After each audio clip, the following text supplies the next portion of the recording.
많은 사람들이 하나님의 공의와 하나님의 평강의 정치를 원합니다.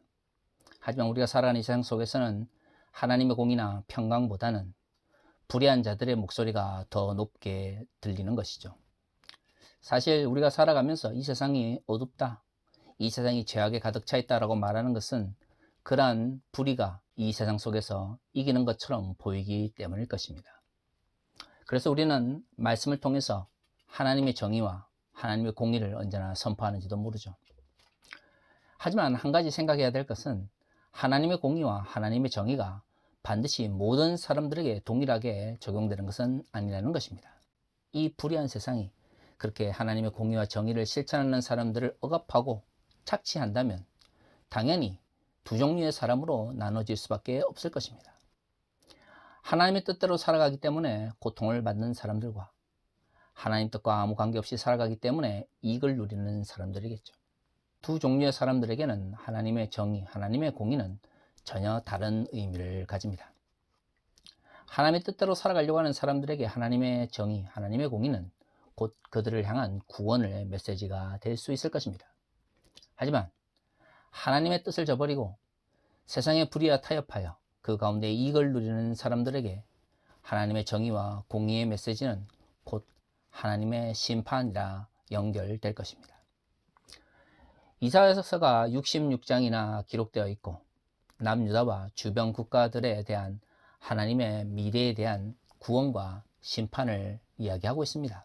오늘 우리가 읽은 이사야서 32장에서는 정의로 그리고 공의로 통치할 왕에 대한 이야기가 나옵니다. 물론 이 공의로 통치하시는 왕이라고 하는 이 표현은 굉장히 다양한 의미를 담고 있을 것입니다. 1차적으로는 아시리아의 침략 이후에 하나님의 뜻대로 정치를 하기 위해서 노력했던 히스기야 왕과 같은 사람들을 의미할 수도 있을 것입니다. 하지만 또 신약적 관점에서 보면 이 공의로 통치할 왕은 하나님의 뜻을 이 땅에 이루기 위한 예수 그리스도의 오심을 또한 상징하는 걸 수도 있는 것이죠. 어떻든 그것이 히스기야에 대한 상징이든 혹은 예수 그리스도에 대한 상징이든 32장의 이 공의로 통치하시는 왕은 하나님의 정의와 공의를 이 땅에 선포하며 실현하는 사람입니다. 그러한 사람에 대해서 32장이 이야기를 하면서 동시에 말하고 있는 것은 하나님의 백성의 구원인 것이죠. 그렇습니다. 하나님의 백성에게 공의로 하나님의 정의를 실현하는 왕은 곧 하나님의 구원의 메시지입니다. 하지만 우리가 32장의 말씀을 자세히 읽어보면 이 앞에 등장하는 31장의 이야기와 연결되어 있다는 것을 알 수가 있습니다. 31장 1절부터 어떤 이야기가 기록되어 있습니까? 하나님을 의지한다고 말은 하지만 실질적으로 이스라엘에 어려움이 닥쳤을 때 그것이 외부의 침략이든 아니면 내부의 갈등이든 아니면 기근과 어려움이든 말로는 하나님을 섬기고 하나님의 백성이라고 이야기를 하지만 정작 하나님의 나라가 어려움에 처했을 때 그들은 이집트로 도망가려고 합니다. 왜 이집트일까요? 이스라엘 사람들 입장에서 이집트는 큰 나라이기 때문입니다. 대국이죠. 대국이라고 하는 것은 단순히 경제적으로나 또는 땅이 넓기 때문에 대국이라고 말하지 않습니다.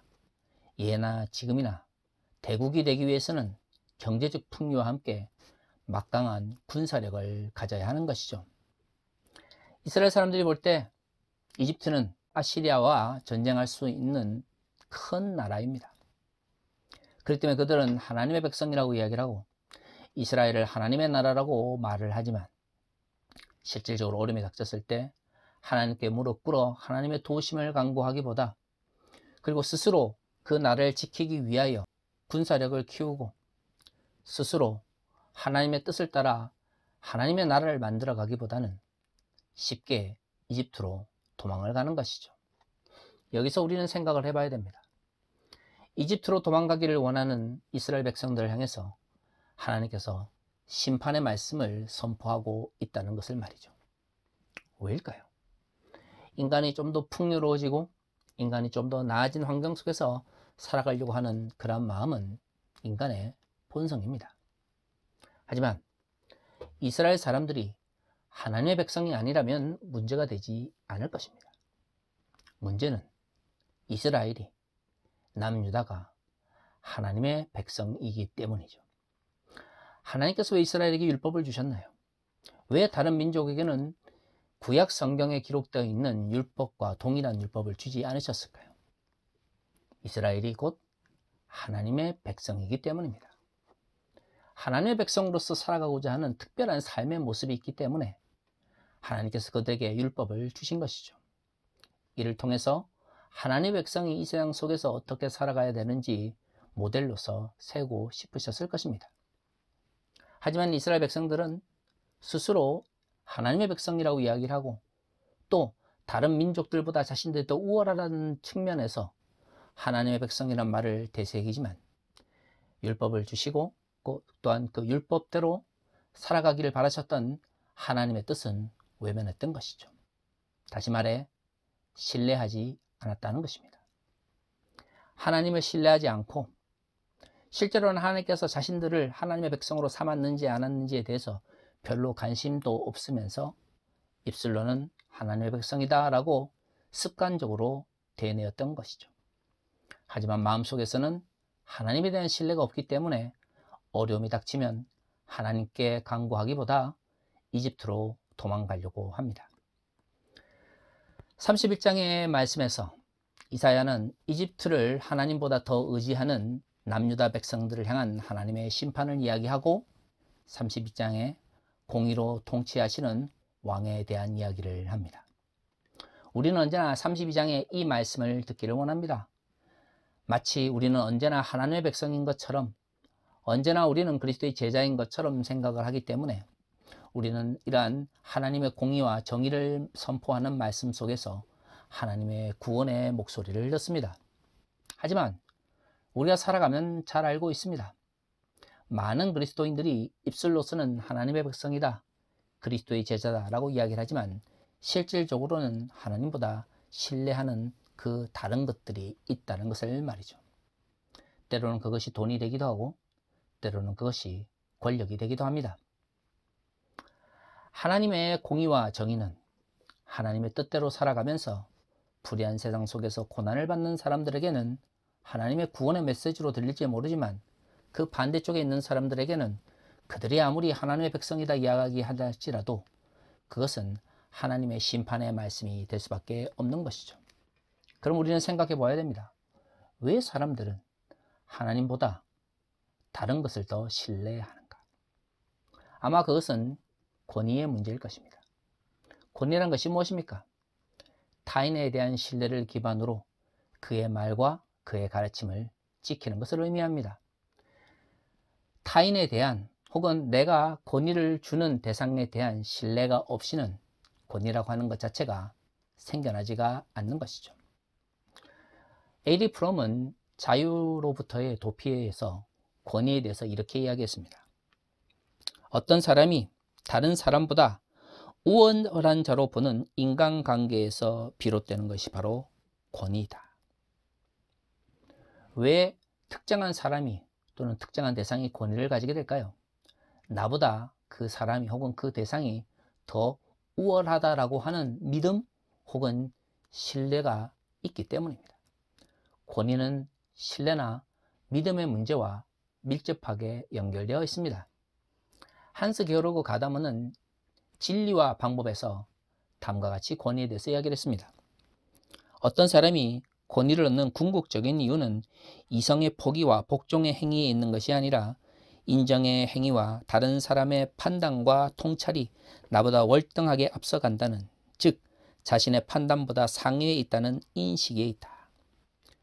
가다머는 해석학자답게 권위의 문제를 인식론적으로 풀었습니다만 여기서 중요한 것은 결국 타인이 나보다 더 낫다라고 하는 인정에 기반한다는 것이죠. 인정은 결국 그 사람의 정체성을 형성합니다.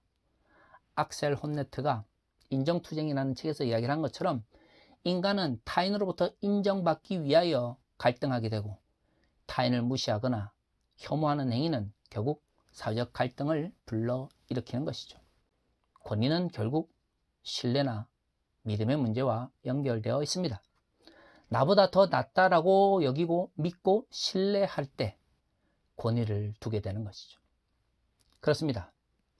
하나님께서 우리를 인도하시고 하나님의 지혜가 우리보다 더 낫다라고 말을 하지만 실제로 그것을 믿지 않으면 하나님의 말씀에 권위를 두지 않습니다. 사람들이 왜 이사야 시대의 남유다 백성들처럼 하나님의 백성이라 말을 하면서도 이집트를 더 신뢰할까요? 실제로는 하나님을 신뢰하지도 확신하지도 믿지도 않기 때문입니다. 그 사람이 권위를 두는 것에 살펴보면 그 사람의 신뢰와 믿음의 대상이 드러나게 되는 것이죠. 권위주의가 왜 발생하게 됩니까? 사람들은 권위를 가지게 되면 그것을 권력으로 생각하죠. 타인 그 자신보다 권위를 두는 나에게 더 믿음을 두고 신뢰를 하게 되면 나는 그 사람의 권위를 귀히 여기며 그를 존중하고 아름다운 관계를 만들어 가려고 생각을 해야 되는데 권위주의에 빠지게 되면 그 권위를 권력으로 착각하게 됩니다. 그리고 권위를 가진 사람은 그 권위를 통해서 권력을 타인에게 행사하게 되는 것이죠. 그러면서 권위주의라고 하는 왜곡된 인간관계가 등장하게 됩니다. 교회도 마찬가지입니다. 올바른 권위는 하나님에 대한 신뢰를 기반으로 하나님의 말씀을 믿고 다른 행위 속에서 권위가 발생합니다. 하지만 권위주의는 무엇입니까? 하나님을 따르는 것처럼 보여주고 실질적으로 따르지 않는 자들이 거짓으로 얻게 된 권위를 권력으로 착각해서 자신을 따르는 추종자들을 억압하고 착취하는 행위가 바로 권위주의입니다. 한국 사회는 권위주의에 굉장히 익숙합니다. 왜일까요? 오랜 기간 일제 침략을 받았고요. 오랜 기간 군사 독재를 겪었기 때문이죠. 사회가 건강하게 사회적 권위를 만들어가고 그 권위를 통해서 신뢰를 기반으로 하는 사회를 만들어 갔으면 문제가 없는데 한국의 근대사는 착취와 억압과 차별의 시간들이었습니다. 그 가운데서 권위는 종종 권위주의로 왜곡되었죠. 권위를 가진 사람이 타인을 존중하거나 또 그와 민주적인 관계를 만들어 가기보단 그것을 통해서 타인을 억압하고 착취하는 도구로서 권위를 사용했습니다.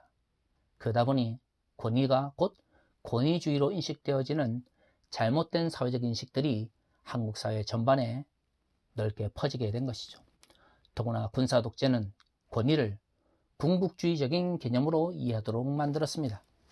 그러다 보니 한국 사람들은 권위를 이야기하면서 실질적으로는 권위주의에 의존하려고 하는 경향을 더 가지게 되는 것이죠.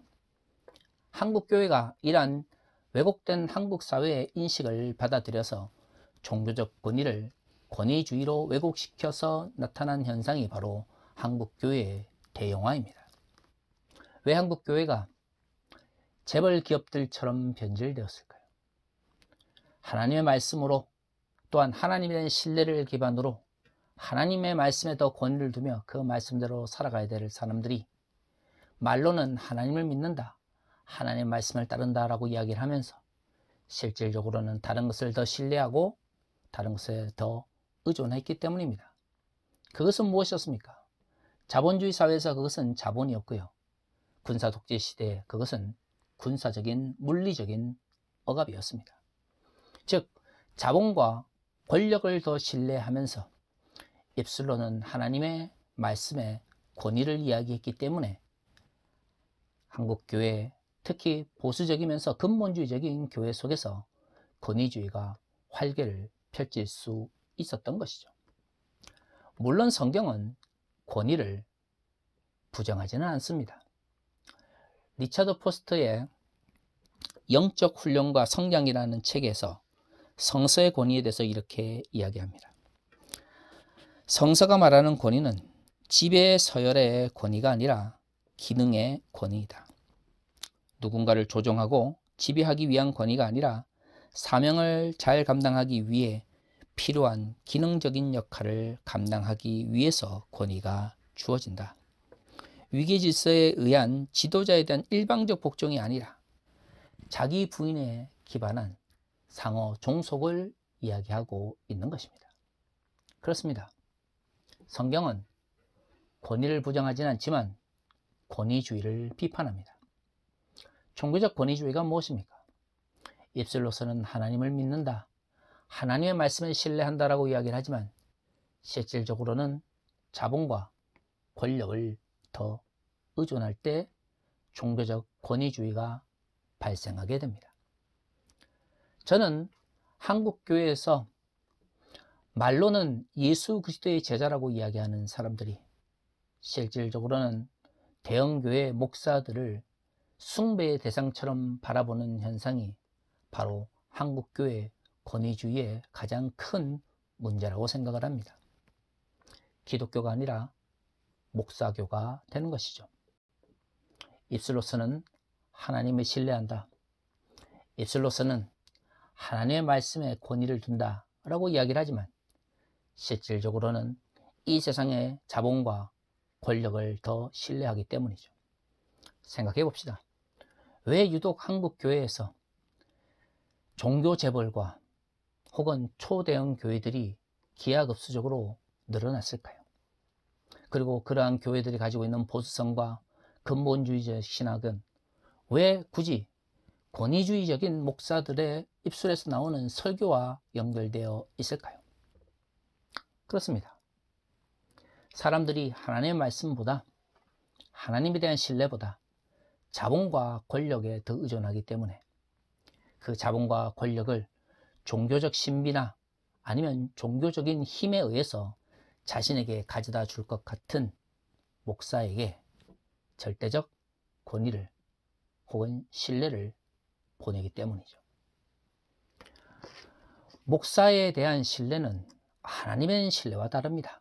많은 사람들이 잘못 생각하는 것이 내가 하나님을 잘 믿고 따르기 때문에 종교적 지도자들을 신뢰해야 되고 따라야 된다고 생각을 하지만 사실 성경에서 두 개는 굉장히 다른 모습으로 나타나 있습니다. 바울이 끊임없이 이야기하는 것이 무엇입니까? 예수 그리스도의 말씀대로 살아가는 그리스도인이다라는 것입니다. 누군가가 이렇게 말한다 저렇게 말한다고 해서 따라가지 말고 사도들이 너에게 전달해 준 그 복음에 집중하라는 것이죠. 왜 사람들이 이러쿵 저러쿵 할 때 따라갈까요? 현실 속에서 하나님을 믿는다고 그러지만 하나님은 눈에 보이지 않습니다. 예수 그리스도의 십자가의 죽음을 믿는다고 그러지만 우리가 직접 예수 그리스도의 십자가를 본 적이 없죠. 그러니 사람들은 입술로는 하나님을 믿고 예수 그리스도를 고백하지만 실질적으로 뭔가 더 눈에 보이고 내가 더 확신할 수 있는 그 무언가를 욕망하는 것입니다. 그럴 때 사람들 눈에 목사와 같은 종교 지도자들이 하나님과 예수 그리스도의 자리에 앉아 있게 될 때에 바로 종교적 권위주의가 발생하게 되는 것이죠. 그들을 신뢰하는 것은 마치 그들이 하나님을 대신해서 우리들에게 권력과 돈을 안겨다 줄 것 같이 여겨지기 때문입니다. 이사야 시대의 남유다 백성들처럼 입술로는 하나님을 믿는다라고 이야기를 하지만 실질적으로 어려움을 겪게 되면 이집트로 도망갈 준비를 하고 있는 사람들을 향하여 하나님께서 심판의 말씀을 이야기하셨습니다. 그렇다면 오늘 32장에 공의로 심판하시는 그 왕이 오셨을 때에 진정 그것이 구원의 말씀이 될 수 있는 사람들은 어떤 사람들일까요? 그들이 하나님을 고백하는 것처럼 하나님의 공의와 진리를 실천하기 위해서 불의한 세상 속에서 고난받는 사람들입니다. 그러한 사람들에게 비로소 하나님의 공의와 정의는 구원의 메시지가 될 수가 있는 것이죠. 저는 오늘날에도 마찬가지로 생각을 합니다. 한국교회에서 초대형 교회나 대형 교회를 움직이는 종교 지도자들, 목사들을 보십시오. 그들이 하나님의 말씀대로 살아가는 그리스도인들보다 예배에 잘 참석하고 헌금 잘 내며 무엇보다 목사님의 설교에 아멘하며 목사님의 명령에 무조건적으로 복종하기를 바라는 그러한 예수 그리스도의 제자가 아니라 추종자를 원할 때 그들은 이미 말로는 하나님을 믿고 하나님의 복음을 선포한다 할지 모르지만 실질적으로는 종교를 팔아 복음을 팔아 먹고 살고 부를 축적하는 종교 재벌 이상이 될 수가 없습니다. 그러한 종교 재벌로 전락한 목사를 따르는 목사교회 추종자들은 절대로 그리스도의 제자라 불릴 수 없는 것이죠. 저는 한국교회에 수없이 많은 문제들이 바로 이런 왜곡된 종교적 권위주의에서 발생한다고 생각합니다. 특히 가부장제와 결합한 형태의 왜곡된 권위주의는 한국교회를 몰락으로 밀어넣고 있습니다. 여성에 대한 목산수를 반대하고 여성이 교회에서 지도자적인 역할을 하는 것에 대해서 부정적인 입장을 내놓는 목사들의 설교를 들으면서 아멘하는 사람들은 결코 이 사회가 어떻게 돌아가고 있는지 알지 못하는 것이죠. 그러한 사람들이 결국에는 극우적인 기독교 세력을 지지하면서 한국 사회를 혼란에 빠뜨렸습니다. 이제 우리는 새롭게 이 세상을 바라봐야 됩니다. 가장 먼저 기억해야 되는 것은 우리가 진정 권위를 두는 것이 무엇인가 하는 것입니다. 돈과 권력에 권위를 두면서 입술로서만 하나님을 고백하고 있지는 않은지를 우리는 스스로에게 물어봐야 됩니다. 왜 기독교가 아니라 목사교와 왜 그리스도의 제자가 아니라 목사교회의 추종자로 전락하는 것입니까? 나에게 돈과 권력을 안겨다 줄 것 같은 목사와 종교 지도자들에게 하나님보다 더 권위와 하나님보다 더 신뢰를 주기 때문인 것이죠. 그렇습니다. 그러한 사람들은 돈과 권력을 추구하는 사람이지 그리스도의 제자가 될 수가 없습니다. 그런데 오늘 한국의 보수적이면서 근본주의적인 교회들이 그러한 왜곡된 종교적 권위주의에 의존하고 있으면서 한국교회 주류를 형성하고 있습니다. 그래서 팬데믹 시대에 기독교가 극우화되고 왜곡되면서 시민사회 영역으로부터 욕을 먹고 있는 것이죠. 그렇습니다. 그러한 사람들은 결국 하나님보다 그러한 사람들은 결국 자신들의 욕망이 더 중요한 사람들이죠. 돈과 권력 그리고 극우적인 이데올로기를 하나님의 말씀으로 정당화하는 사람들은 결국에는 그러한 것을 통해서 자신들이 이익을 누리기 때문이죠. 말로는 그리스도인이랄지 모르겠지만 이미 기독권을 누리면서 행복하게 살고 있기 때문에 그것을 지키기 위해서 종교적 정당성을 필요로 하는 사람일 뿐입니다. 이제 한국교회는 이 왜곡된 종교적 권위주의를 무너뜨려야 합니다. 이 권위주의를 무너뜨릴 때 목사교회의 추종자가 아니라 그리스도의 제자가 될 수가 있는 것입니다. 사랑하는 성도 여러분, 목사님들의 잘못된 설교에 아멘하지 마십시오. 여러분들이 목사님들이 경제에 대해서 이런저런 이야기를 한다고 해도 그 말을 믿는 분은 거의 없지 않습니까? 왜 그렇죠? 목사님은 경제 전문가가 아니라고 여러분들 스스로가 생각하기 때문입니다. 그러면 목사님들이 자신들의 정치적인 이념을 하나님의 뜻인 것처럼 선포할 때 왜 그들을 신뢰하나요? 그들은 정치 철학자도 아니고 정치학을 전공한 사람도 아니고 그리고 지금 한국의 대형교회, 초대교회 담임 목사들은 대부분 70년대와 80년대 한국 사회의 왜곡된 사회적 인식 속에서 민주주의와 정치를 습득한 사람들입니다. 그들이 자신들의 정치적 이념을, 정치적인 생각을 종교적으로 정당할 때 왜 여러분들은 거기에 동의를 하십니까? 경제 전문가가 아니기 때문에 목사님들의 경제적인 이야기를 신뢰하지 않는데 왜 정치 전문가도 아닌 사람들의 이야기에 여러분들은 그것이 마치 하나님의 뜻인 것처럼 동의를 하나요? 혹시 우리의 마음속에 왜곡된 정치에 대한 이념이 왜곡된 정치에 대한 인식이 자리 잡고 있기 때문은 아닐까요? 이제 한국교회는 과감하게 과거에 잘못되어진 가부장적인 권위주의와 결별을 해야 합니다. 그러지 않다면 한국교회는 몰락의 길을 걸을 수밖에 없습니다. 그러한 권위주의를 버리는 가장 1차적인 방법은 바로 목사님들의 잘못된 선포를 외면하고 그것을 비판하는 것입니다. 사랑하는 성도 여러분, 여러분들이 다니는 교회, 여러분들이 알고 있는 목사님들, 아니 주변에 유명하다고 하는 목사님들이 정치적 영역에서, 공적 영역에서 극우적인 이데올로기를 정당화한다면 그 교회를 떠나십시오. 우리 교회 목사님이 아니라면 그 교회 목사님의 설교에 대해서 비판하십시오. 여러분들이 목사라면 그러한 목사들의 설교가 잘못되었다라고 입술을 여십시오. 왜 그렇게 초대형 교회, 대형 교회 목사들을 절대적으로 신뢰하는지 스스로에게 물어보십시오.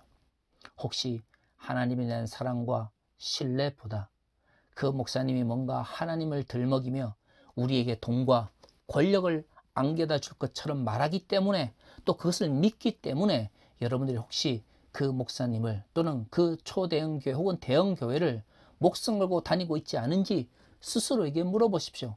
여러분들은 목사교회의 추종자가 아니라 우리를 위하여 십자가에서 죽으신 예수 그리스도의 제자이며 하나님의 백성입니다.